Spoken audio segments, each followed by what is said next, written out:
అతిగా పెట్టినటువంటి సంక్షేమాలు అదే. ఉమ్, ఇప్పుడు ఇదేంటంటే ముందు నువ్వు వెనక్కి ఇలాంటిది, ఉమ్, ఓ రకంగా చెప్పాలంటే పులి మీద సవారీ లాంటిది ఉమ్, ఈ సంక్షేమం అనేటువంటి. ఉమ్, ఇప్పుడు దిగి తీసేస్తానంటే జనం ఒప్పుకోరు. ఉమ్, ఉమ్, అలాగని చెప్పి అది చేస్తా ఉంటుంటే సంక్షేమం డెవలప్మెంట్ చేయలేరు.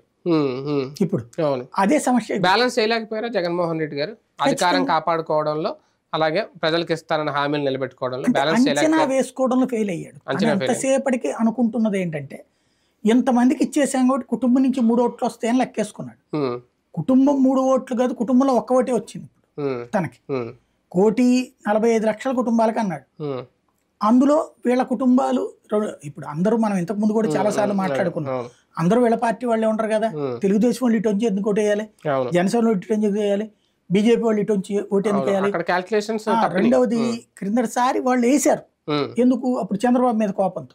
వాళ్ళు ఇదే కలిసిపోవడం వల్ల ఓట్లు వెనక్కిపోతాయని కొత్త రోజున మనం చెప్పుకున్నాం. అవును, అలాగే ఈ ఇంటికి వచ్చేటప్పటికి ఓట్లు ఇతర అంటే అయిపోయినాయండి. ఆ 40 లక్షలు అట్లా పోనీ వాళ్ళ ఓట్లు వాళ్ళకి వెనక్కి వెళ్ళిపోయినాయి. ఒక 25 లక్షల నుంచి 30 లక్షలు.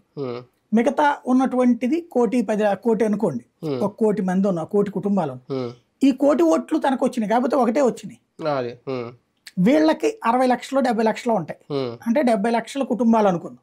జగన్కి 70 లక్షలు ఇంటూ 2 రావాలి. 70 లక్షలు ఇంటూ 2 కాకుండా వీళ్ళ దాంట్లో నుంచినే కొనిపోయినాయి. ఎందుకని రెడ్లు పోయారు.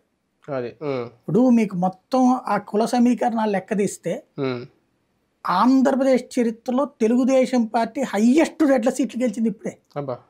34 సీట్లు, 35 కమ్మ సామాజిక వర్గం గెలిచారు, 34 రెడ్డి సామాజిక వర్గం గెలిచారు. 34లో